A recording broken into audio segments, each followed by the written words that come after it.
안녕하십니까. 이낭산TV 이홍종입니다. 구독, 알람, 좋아요 부탁드립니다. 구독, 홍보도 부탁드리겠습니다. 오늘의 주제는 테스형, 나라가 왜 이래입니다. 나훈아의 노래에 의해서 최근 테스형, 나라가 왜 이래가 유행이죠.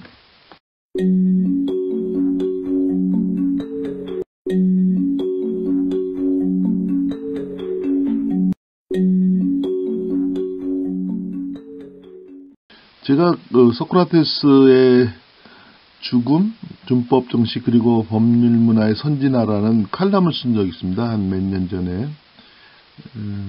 글을 먼저 읽어보겠습니다. 소크라테스의 말년, 아테네에는 기존 민주주의 세력과 스파르타의 법을 새로이 차용하고자 한 귀족주의 정파 간의 갈등이 지속되고 있었다. 그는 신성모독과 청년들을 현혹한다는 제목으로 사형 판결을 받았다. 소크라테스에 대해서 제가 얘기하고 싶은 것을 먼저 말씀드리면, 소크라테스는 책을 쓴 적이 없죠. 소크라테스의 변명 등 소크라테스에 관한 책들은 다 플라톤이라든가 제자들이 썼죠. 그리고 소크라테스는 책을 쓰지 않고 주로 제자들과 대화, 토론 그런 걸 많이 했죠. 그래서 너 자신을 알라도 그렇다고 그럽니다. 내 자신을 얼마나 알지 못한다, 무식하다는 걸 알아야 된다. 나는 내가 무식하다는 걸 아는데 너희들은 모르는 것 같다. 너 자신을 알라. 그런 뜻이라고 합니다. 소크라테스는 이 대화, 토론을 가지고 제자들과 공부를 했다고 그럴까요? 그런데 한 번은 그랬다고 합니다. 제자들이 선생님 이게 너무 질문하고 이런 식으로 하면 재미가 없고 좀 안 좋습니다. 그랬더니 그렇더라도 그렇게 해야 된다. 그렇게 얘기했습니다. 그래서 소크라테스의 교육법이랄까요? 대화 이런 수업 방식이라고 할까요? 그런 것이 상당히 인상적으로 저한테는 남아있습니다. 유태인들이, 엄마들이 자식들에게 학교를 가면 오늘 학교에 가서 질문을 해라. 학교 갔다 오면 오늘 무슨 질문을 했느냐, 이런 식으로 한다고 물어본다고 합니다. 그것이 유태인들이 한국인이나 일본인보다 훨씬 더 IQ가 좋은 게 아니고 또 조금 낮기도 해요.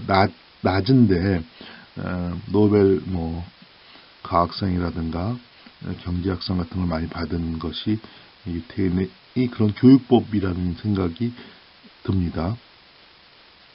그리고 제가 최근에 학자들이 교수들하고 몇 명이 모여서 소크라테스의 변명이라는 책을 원서로 강독을 한 적이 있어요. 같이 공부한 적이 있는데, 그걸 보면 제가 그 원서를 다시 공부하면서 소크라테스가 원래 이성, 합리주의, 고대 그리스 철학의 그런 이성, 합리성, 이런 합리적인 이성을 강조하는 서양 철학의 원조로서 대단한 사람으로 알려져 있는데, 그 소크라테스의 변명을 보면 아무래도 그 시대의 배경이 그런 그 사람이 산 시대에 있기 때문에 신에 대한 것을 그렇게 완전히 모독했다는 건 아니지만 신에 대한 것을 무시 못하는 면을 제가 그 책을 다시 읽으면서 느꼈습니다.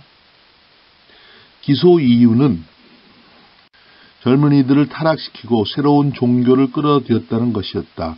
이 판결은 자신의 생각과 양립하지 않음에도 불구하고 소크라테스는 폴리스의 법에 복종하여 자발적으로 독배를 받았다. 그러니까 우리 보통 그렇게 얘기하죠. 이 사람이 억울할지 모르지만 법은 지켜야 된다. 그래서 악법도 법이다. 그런 얘기를 했습니다. 그는 도주할 수도 있었지만 투철한 준법 정신에 의해서 태연히 독배를 들어 마시면서 제자들에게 빌린 닭 한 마리를 잡아달라고 부탁하였다. 도주할 수도 있었지만 제자들이 와서 다 준비됐습니다. 도망가시면 됩니다. 그랬는데 거절했다 그러죠. 소크라테스는 독약을 마시고 죽음을 유연하게 맞이했다.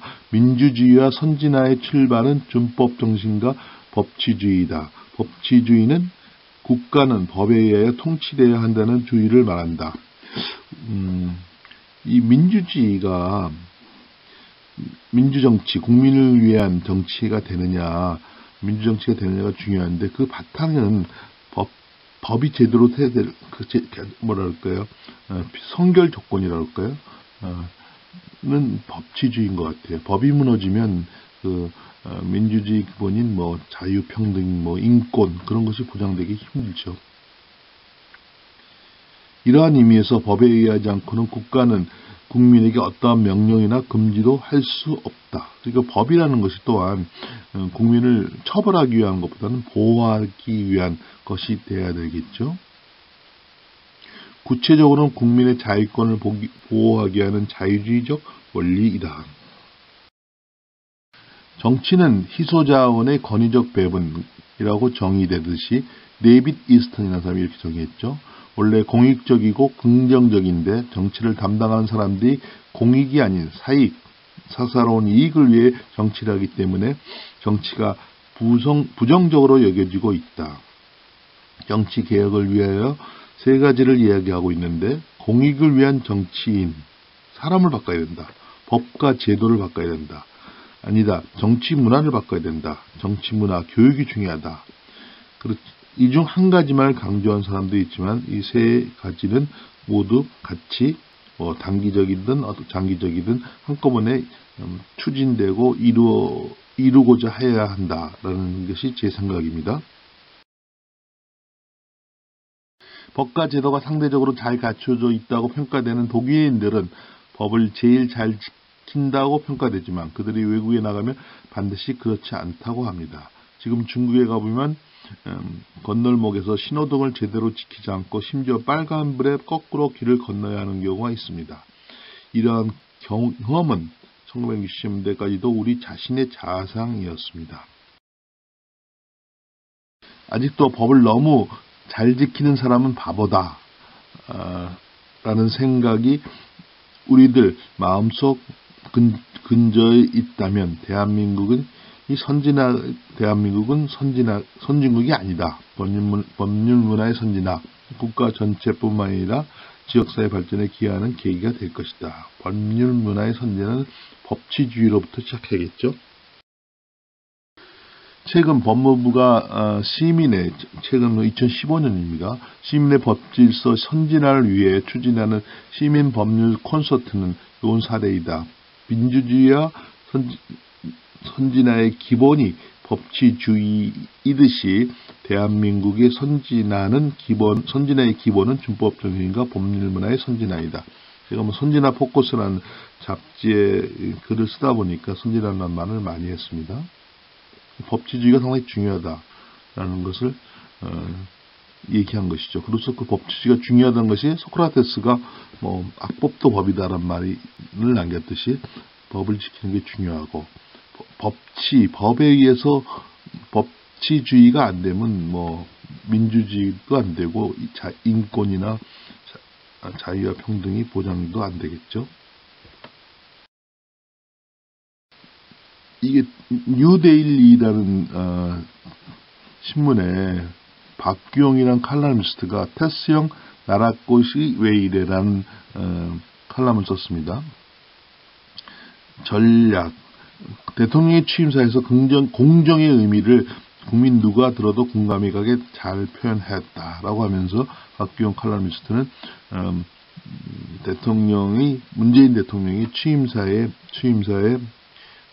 일부를 칼럼에 그대로 옮겼습니다. 저도 한번 읽어보겠습니다.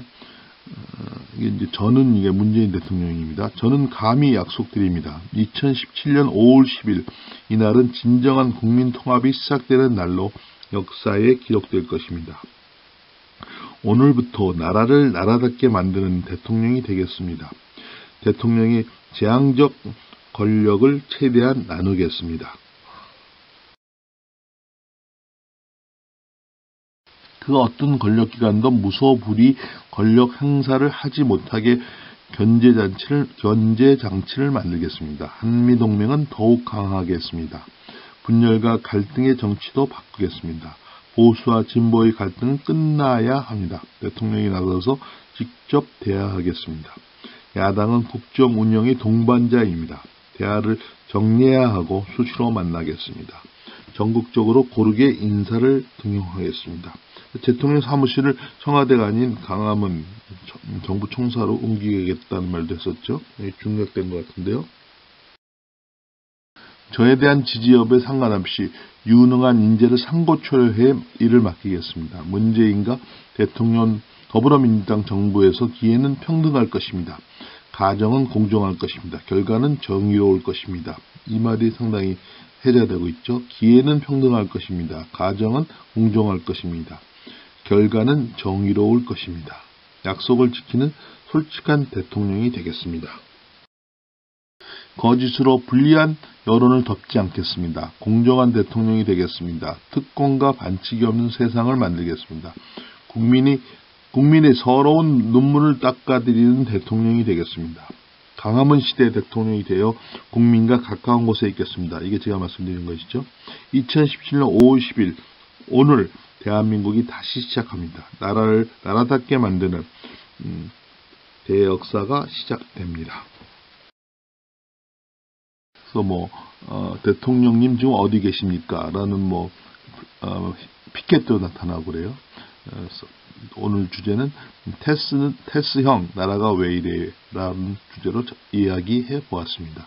여러분 행복하십시오.